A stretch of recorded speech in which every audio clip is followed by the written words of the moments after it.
সর্ষে চাষের ক্ষেত্রে জলের ব্যবস্থাপনা কিন্তু একটা গুরুত্বপূর্ণ বিষয়। কারণ আমরা জানি যে সাধারণভাবে এই চাষগুলো আমরা সেখানেই করি যেখানে জলের আমাদের জল যাতে একটু কম দিলেও চলে এরকম জমি কিন্তু কৃষকরা আকছার বেছে থাকেন।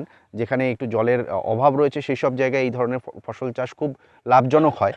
তো সেটাকে যদি সঠিকভাবে করতে হয় তাহলে একটা বিষয় মাথায় রাখতে হবে যে আমাদের যেটা আমাদের ক্রিটিক্যাল স্টেজ বলি বা যেটা সংকটজনক দশা বলি, সেই সংকটজনক দশার কথা মাথায় রাখতে হবে।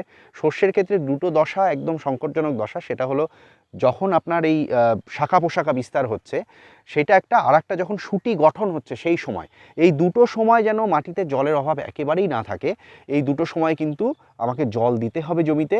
কারণ এই যে এই দুটো সময়ে যে জল দেব সেটা আমার যে খাদ্য গ্রহণ করছে শস্যে সেই খাদ্যটাকে সঠিকভাবে শুটিতে পৌঁছে দেওয়ার জন্য এই দুটো সময়ে জলের সঠিক ব্যবস্থাপনা রাখাটা অত্যন্ত গুরুত্বপূর্ণ। তো সেই জন্য এই দুটো সময়ের কথা কৃষকরা যেন অবশ্যই মাথায় রাখে।